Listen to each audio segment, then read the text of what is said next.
பிசாசுகளின் பட்டாளத்தை துரத்துதல். மாலை பொழுதில் புறப்பட்ட படகு பயணம் சுழல் காற்றால் தடைப்பட்டு இருள் சூழும் நேரத்தில் கிரேக்க கலாச்சாரத்தை பின்பற்றும் தெக்கப்போலின் எனப்படும் 10 நகரங்கள் உள்ள பகுதியில் அக்கறை சேர்கின்றனர். யூதர்கள் இங்கு வாழ்வதில்லை, அவர்கள் இப்பகுதிக்கு செல்வதும் இல்லை. இங்கு இருப்பவர்கள் கிரேக்க மொழி பேசி கிரேக்க தத்துவங்கள் மற்றும் வழிபாட்டை பின்பற்றுபவர்கள்.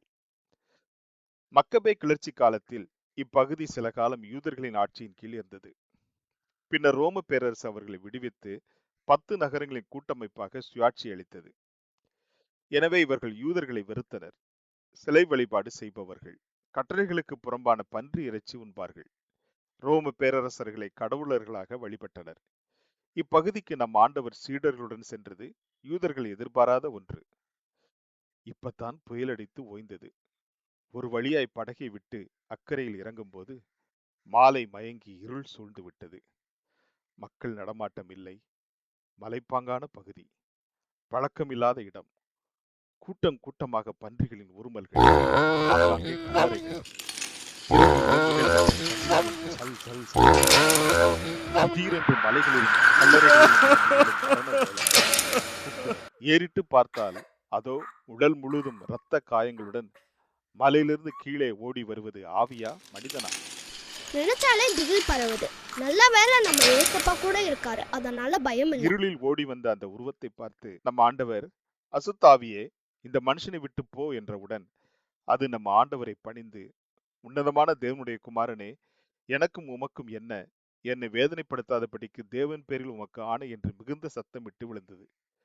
கடற்கரை ஓரம் 6000 பிசாசுகள் பிடித்திருந்த அந்த மனிதனை இயேசு குணமாக்குகிறார். பிசாசுகள் பன்றி கூட்டத்துக்குள் செல்ல அத்தனை பன்றிகளும் ஒருங்கே கடலில் விழுந்து மடிகின்றன. இரவோடு இரவாக செய்தி அறிந்த ஊரார் திரண்டு வந்து நம் ஆண்டவரை தங்கள் பகுதியை விட்டு செல்ல வேண்டிக் கொள்ள நம் ஆண்டவரின் எதிர்பேசாத சாந்த குணம் இங்கு வெளிப்படுகிறது.